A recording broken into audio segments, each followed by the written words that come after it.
welcome back to Late Night Love. I have no idea what's going on here tonight, but do us a favor, hit the like, subscribe, share thing, do all that good fun stuff for us. And remember, you can find us at latenightLove.us, and you can send us your questions, comments, suggestions, etc. to love@latenightLove.us. And don't bother putting any comments or anything in your thing next couple weeks because Lovey's not going to be here. Sorry? Not that they're going to hear this part because people comment on the shorts, and this isn't going to get into the shorts, but it is what it is for the handful of people. You can make a short. I could make a short. I won't be here for 2 weeks. He's gone. So, yes, these are recorded. Yeah. Pre-recorded. Well, this one's not pre-recorded. This one's actually going out live. But next week's will be pre-recorded. I'm going to visit my sister. Which is why we're doing this on a Friday evening instead of a Monday morning, I guess. Technically, it's like 12:30 Monday morning when we normally do these things. Yeah, it is. Yeah, it's technically Monday. It's technically Mondays. And it's like a Sunday night. Well, it's your Monday because you just get up at that hour. I know. I just roll. I haven't even got out of gone to bed Yeah, because yet. I've gone to sleep at 3 now. Today was all messed up. I think you're preparing yourself for your sister. Okay. So you're right. The schedule's going to be different. So you're prepping yourself. Okay. I don't know. But in relationships tonight, we are exploring the moments where intimacy gets complicated. Moving in with your boyfriend's parents. That's a close one. Dating someone who's still in the closet. Changes in your body and a partner who pretends not to notice. They don't pretend. Awkward, confusing sexual moments from unclear boundaries to unexpected anatomy behavior. Handled with care and emotional intelligence. And the quiet anxiety of wondering whether you're doing intimacy wrong. Of course you are. This segment is about communication, consent, comfort, and the courage to ask what you need. Yeah. All right. So let's just jump in. Okay. My boyfriend wants me to move in with his parents when we get married. I'm not sure I want to. Well, this is going to entirely depend on the living situation, his parents, but it is actually not uncommon, especially historically, and again, it's starting to recur these days, for the married couples to live with some family member as they build their nest egg and get started in life. Yeah. It's happening more and more because, housing is, again, expensive. We got lucky between the 40s and the 2010s. Where housing was relatively cheap in comparison. But historically, housing's been expensive. It has. Well, you're supposed to figure a third of your paycheck. Well, no, that's the modern world. In the old days, you either had to go find some land, cut down trees, build your house yourself, which is expensive in time, opportunity costs, all that kind of thing, or to actually pay someone to come and build your house for you? Yeah. And what happened now, there was a period of time where Sears, you could actually buy essentially almost a manufactured home on Sears. They'd ship it to you on the railroads, and you could put the walls up and stuff real quick. But even those were expensive. Very. Especially considering, you're making a nickel a day. And that's good pay. So those things are $1,000. Yeah, how much $1,000 worth of nickels is? Anyway,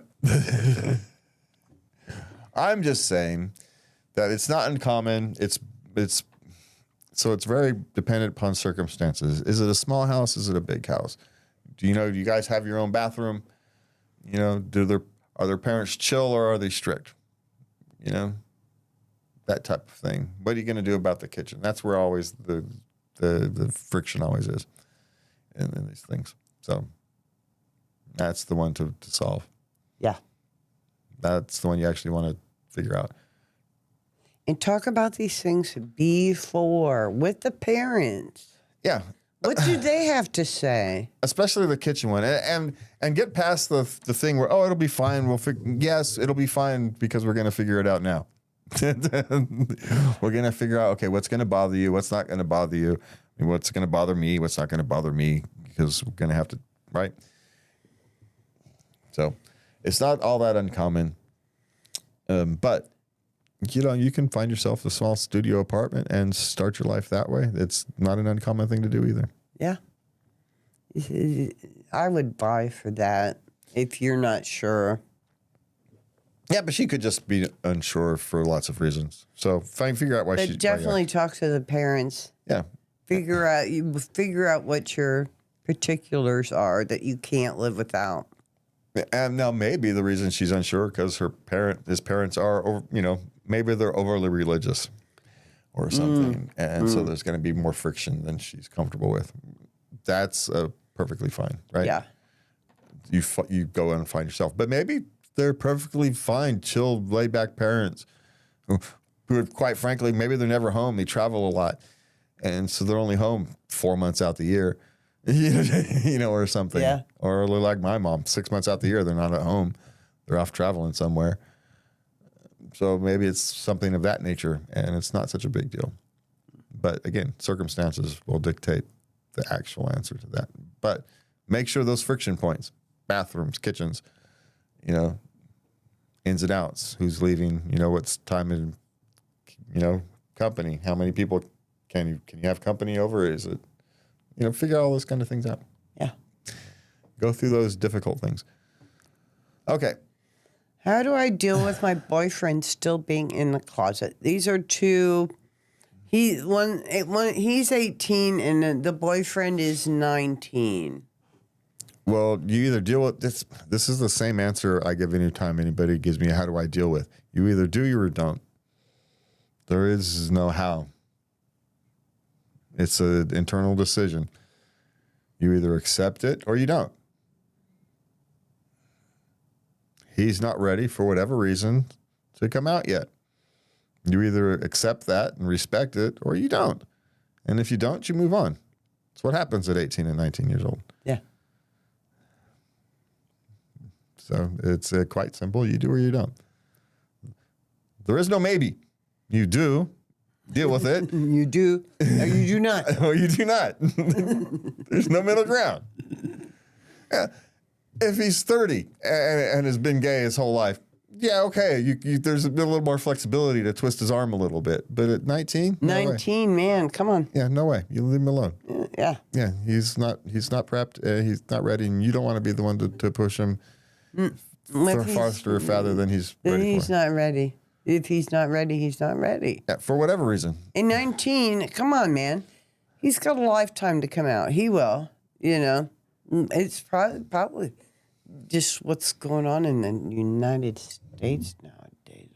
It's probably the same thing. He probably thinks his parents are going to kill him, even though his parents are fine with it. Yeah, we've known your whole life, dude. Oh, why didn't I figure that one? I mean, that is the standard one. I'm afraid. My parents are going to kill me. My parents are going to... Yeah, for 19. And you go, we've known you. I forgot about that mindset. Oh, my gosh. And even though they go, we've been knowing you've been gay since you were 8. What are you talking about? What are you talking about? I wonder what took you so long. Don't you know I stopped asking you why you don't have any girlfriends? Hello. All right. What's next? She's 22. Have gotten heavy. Okay. My fiance acts like I didn't. He doesn't care. Isn't that what you want out of him? It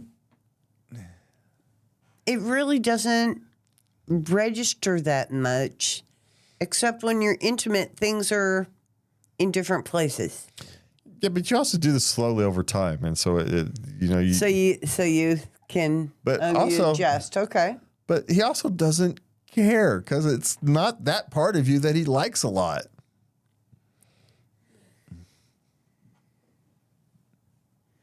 It's not why.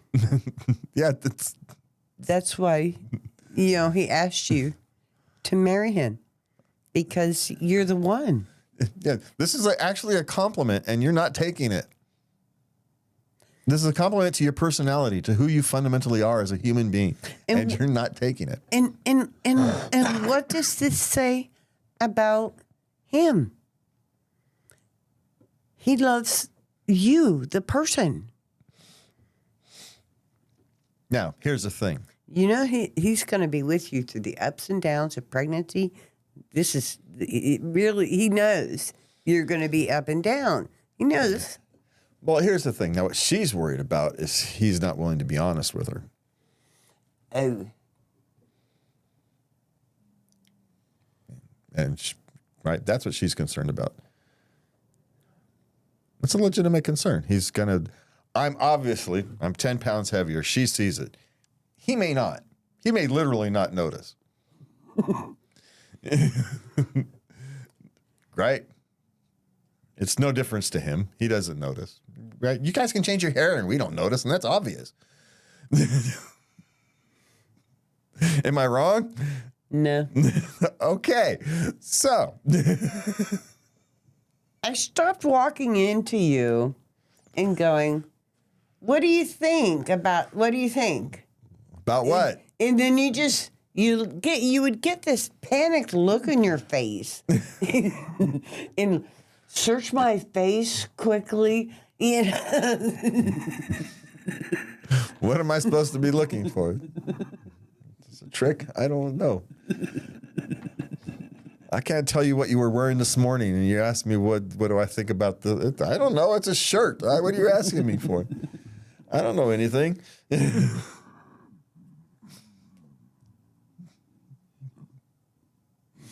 This is my life with him. That's right. Do not ask me fashion questions. What the hell? I am the wrong person to ask fashion questions. That's dumb. That's like asking a blind man what the color green is. Don't even ask, do these pants make me look fat? I think I did that once. You looked at me, turned around, and walked out.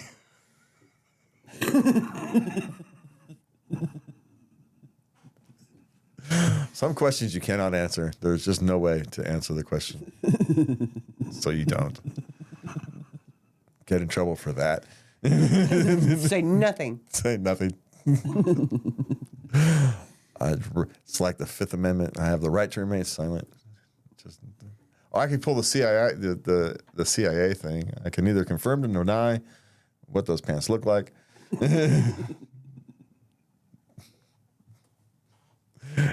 There's a reason they came up with that phrase, and it's still being used today. Okay, what's next? What is this one?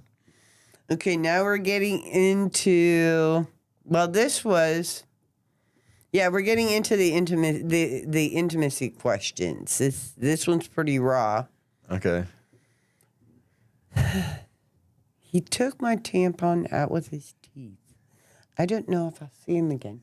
She met him on like the Tinder thing. Uh-huh. They had a couple dates, and he's like, do you want to? She's like, yeah, but, Okay. I got this, Aunt Flo's in town, and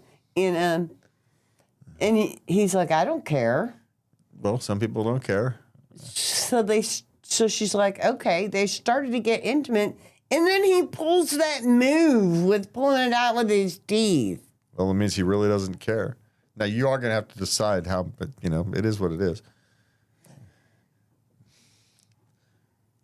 So, well, she didn't seem too against it, the whole concept.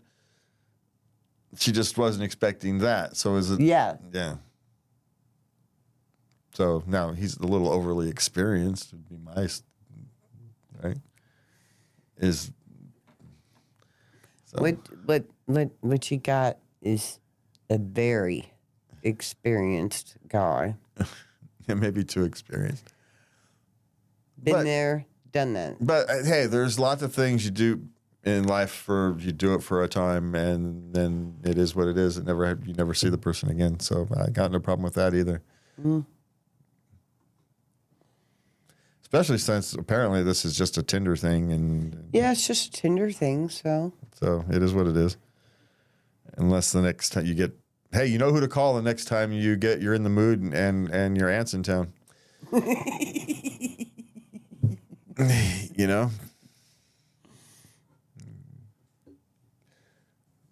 Just saying. He'll come right over. I'll guarantee it. You can literally only call him then, and he'll be fine. He'll be fine. Yeah. Where do you come up with these things? Okay. I dig. Were this in Florida? I don't remember. All right. fed up with my wife's lack of manual stimulation etiquette. How do you signal to your partner you want sexy alone time?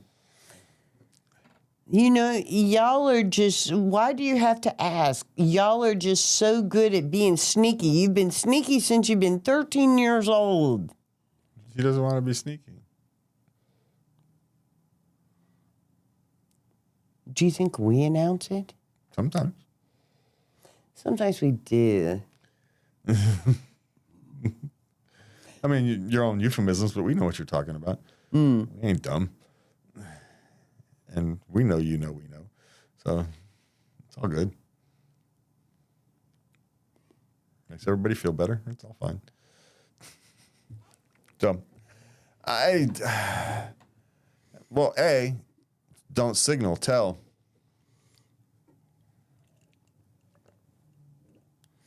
Because here's the thing. If it's okay to signal, it's okay to tell. So just tell her.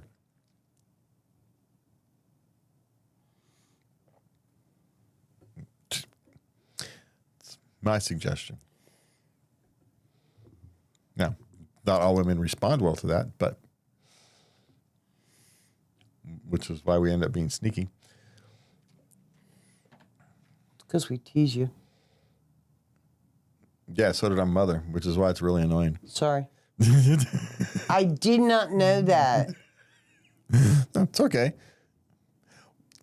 At some stage, you don't stop caring about that kind of thing, right? It just is, right? But still, that's why you want to know why they dislike it, and that's why. Because. Oh, really? Yeah. So, well, you build a habit from, knee high to a grasshopper. Yeah, it's going to continue on in life just because it is. It's been ingrained. Well, yeah. It's been ingrained in you. Well, yeah, but I mean, mothers that made fun of you. Well, it's their way of coping. And I'm going to blame the mothers because it's their way of coping, right? It's just human nature. That's when you learn to be furtive. It's just human nature. It's the way humans react to these kind of things. It's like being mad at the wind, right? You don't get mad at the wind, but it does have consequences. No, I'm not saying be mad. I'm meaning, so when your partner teases you, you get like flashbacks or something? Who knows how the human subconscious works? It's instinctive. It's not like they think about it that way. It's just an instinctive reaction. Some of us have more time than others to think about those instinctive reactions and where they come from. But that's all that is. Okay. Interesting. I learned something new every time we do a show. So. I do. All right. All right, what's next? Okay. I'm having intimacy with a man in his late 40s. And I'm confused about his John Thomas behavior. Is it normal? Now, he starts out strong. Okay. And he goes strong for about 5 minutes. Then he's not. Okay, but does it come back? No. Then that's a blood flow problem. So you have him go see his doctor. I'm not kidding.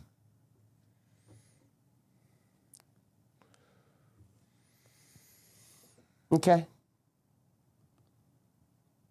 Not kidding at all. She needs to go see a doctor. Okay.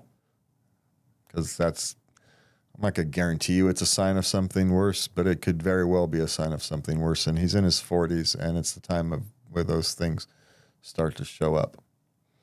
Okay. But as his heart starts pumping, his blood pressure raises, and then the least important parts of him start losing their blood flow. I'd be concerned. So, go see the doctor. Just popping the blue pill, it might temporarily solve that problem, but it's not going to solve the fundamental problem. There's a bigger fundamental problem. Now, if it's one thing, if you start sexy time with one type of thing and it's all good, then you switch to a different type of thing, right? Where his gentleman sausages and being having attention to because other parts of her are being paid attention to. That's not necessarily unusual for it to. No, this is mid-deed. Yeah, so. Forging the waves. But it depends. But I'd be concerned. I would too. So. Well, that's the first thing you check with you have. I mean, it could be emotional, it could be mental, don't know, but it's best to check. The first is his physical, his general doctor. If it's emotional or mental, he knows. If it's, just go see a doctor. That's where I'm going to start. I'm not even going to pretend that there's going to be anything else wrong because I'm so concerned that I think you should just go see a doctor and deal with anything else later. Okay. Deal with that first and foremost. Okay. You know me, and I don't send people to doctors. I know you don't. So, all right, what's next? Okay. Now, she is 24. Okay. She's having anxiety and feeling like they're doing sex wrong. Okay. She sometimes has to use a vibe to finish. Okay. Sometimes. Okay, but that's not... That's well within the norm, hun. Yeah, it's not abnormal, but also... You're not doing anything wrong. You know, you have hormones that fluctuate. You're 24. You know, that doesn't mean every time it's going to be spot on with intercourse. Is this a good thing or not? Because here's the thing. Women used to not finishing used to be the man's thing. I know. And now women are focused on finishing. I don't know if it's good or not. Maybe it's better this way. Maybe it's not. I don't know. I'm just from a a human perspective. That age, 24, it seems like it shifted. Like they've become more, hey, I get to too. Yeah. I get it. And I also get that, there's a biological reason men are the way they are, right? For whatever reason, we were set up that way. Yeah. It's a burden, a curse, and all that stuff. But that's the point. Do women really want to have this? Because it is a burden and a curse where sexual interaction is viewed through the finishing, not the action. Mm-hmm. It's a burden. It's a curse in many ways. So is it necessarily a good thing that women are taking that burden on more and more? Or rather, it's the end isn't the goal. It's the journey. Mm-hmm. I don't know. I don't have an answer to my own question. So I'm just. It's a rhetorical question, darling. No, it's not even rhetorical. It's an actual, genuine question. Nothing rhetorical about it. I don't have an answer to it. I'm just curious. And I don't know if there is an answer to it. Right? It's going to be perspective, but I don't know. I don't know what to think about that. So. Well, I think the younger you are, the more focused you are on. Now, to help this poor girl out, you're perfectly fine. You can't do sex wrong. While at the same time, you can do everything wrong. And oddly enough, doing everything wrong is the right way to do it, because that's kind of how you stumble onto the things that are right. Yeah. So don't worry about it. But this is not wrong. You're not doing anything wrong. No, knock yourself out. Let them watch it. It'll be, everybody will be happy. And don't let my greater thoughts about social impact and all that crap, it's got nothing to do with you as an individual. You do you, boo. Yeah. Knock yourself out. It's just a bigger social question, curiosity. It means nothing.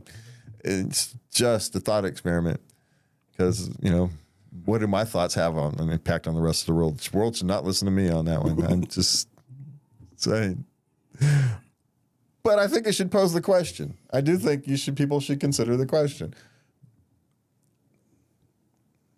And, maybe we'll get a couple good answers out of a million people sincerely asking the question. What do you think? Yeah. Anyway, what I think is it's time to end this show. Relationships evolve, bodies change, comfort grows and shrinks, but honesty, gentle, patient honesty is the bridge that keeps two people connected even when everything else feels uncertain. As we close tonight, remember, you are not behind, you are not broken, you are not the only one trying to navigate love in a world that feels louder than ever. Late Night Love is your quiet corner, a place to breathe, reflect, and remember that connection is still possible, still beautiful, and still worth fighting for. Have a good night, and please remember to love everybody. Good night.